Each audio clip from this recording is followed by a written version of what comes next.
প্রস্তুতি নেয়। কেন্দ্রীয় বাজেট 2026-এ যুব কর্মসংস্থানের জন্য একেবারেই কিছু ছিল না, ছিল শুধু দক্ষতা উন্নয়নে ক্রান্তিকর কথার ফুলঝুরি, কিন্তু কোনো বাস্তব সহায়তা ছিল না। বাংলা বুঝেছে চাকরি খোঁজার সময় যুবকদের ফাঁকা প্রতিশ্রুতি নয়, আর্থিক নিরাপত্তার প্রয়োজন। এটাই দূরদর্শী যুবকেন্দ্রিক শাসন।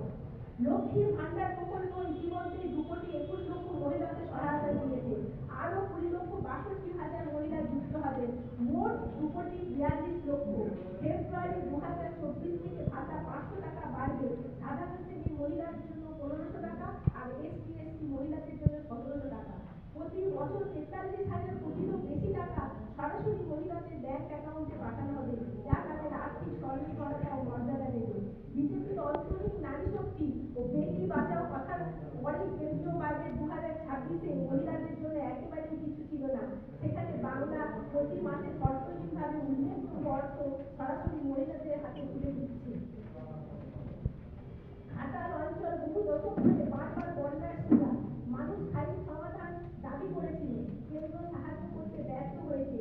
তাই আমাদের রাজ্য নিজস্ব অর্থে ঘাটাল মাস্টার প্ল্যান হাতে নিয়েছে। শিলাবতী রূপনারায়ণ নদীর ব্যবস্থা পূর্ণাঙ্গ খনন ও বাঁধ মজবুত করার মাধ্যমে প্রায় 10 লক্ষ মানুষ সুরক্ষা পাবেন। কেন্দ্র যখন দায়িত্ব এড়িয়ে যায়, বাংলা তখন এগিয়ে আসে। মুর্শিদাবাদ ও মালদা জেলার মানুষকে রক্ষা করতে প্রতি বছর আমাদের সরকার গঙ্গা নদীর তীরে ভাঙন রোধ ব্যবস্থা নেয়। স্থায়ী সমাধান প্রয়োজন। জাতীয় ও আন্তর্জাতিক বিশেষজ্ঞদের সঙ্গে পরামর্শ করে আমাদের সরকার একটি মাস্টার প্ল্যান তৈরির কার্যকর করবে।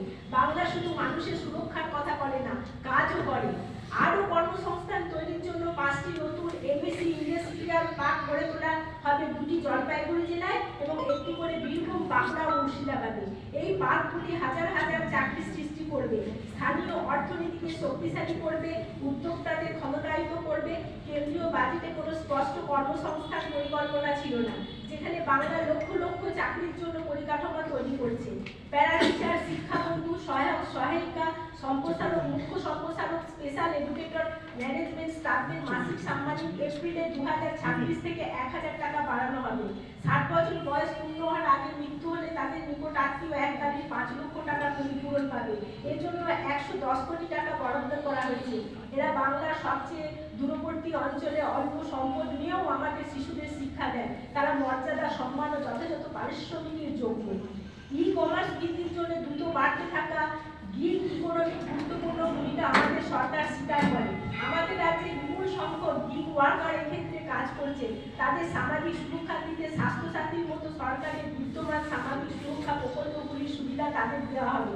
প্ল্যাটফর্ম অর্থনীতির যুগে গিগ ওয়ার্কাররা সর্বত্র সামাজিক সুরক্ষা ছাড়া শোষিত হন। বাংলা প্রথম রাজ্য যারা তাদের পূর্ণাঙ্গ স্বাস্থ্য সুরক্ষার আওতায় আছে। এটাই অন্তর্ভুক্তিমূলক শাসন। রাজ্য সরকারের পেনশনভোগীরা বর্তমানে পশ্চিমবঙ্গ স্বাস্থ্য প্রকল্পের অধীনে 2 লক্ষ টাকা পর্যন্ত ক্যাশলেস চিকিৎসার সুবিধা পায়।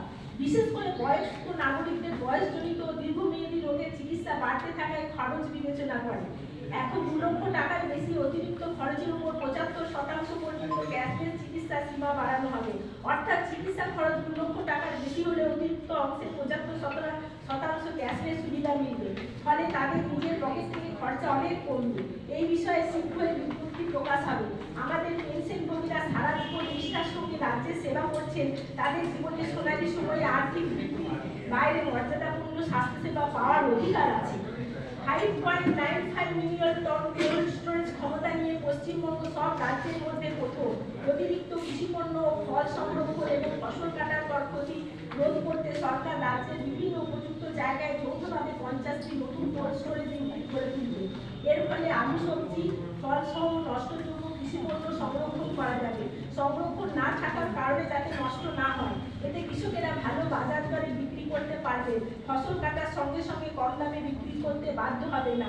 কেন্দ্র কৃষকদের আয় দ্বিগুণ করার কথা বলে, আর বাংলা সেই লক্ষ্যে পূরণে বাস্তবে পরিকাঠামো তৈরি করছে। মহিলাদের যে অধিকার যেটা সেটা প্রমাণ করে দিয়েছে, 50% সংরক্ষণ করে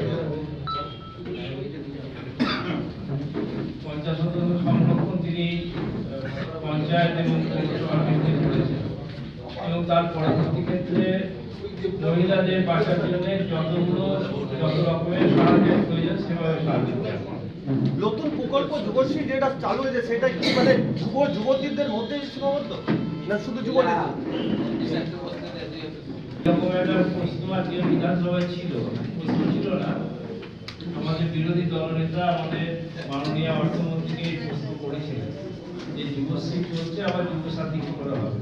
তিনি পরিষ্কার বলেছেন দুটোই চলবে এবং অঙ্ক বসে লিখে দিয়েছেন যে যুবশ্রীতে যারা টাকা পান সেটা তারা যথাযথ পাবেন এবং এর পরেও পাবেন।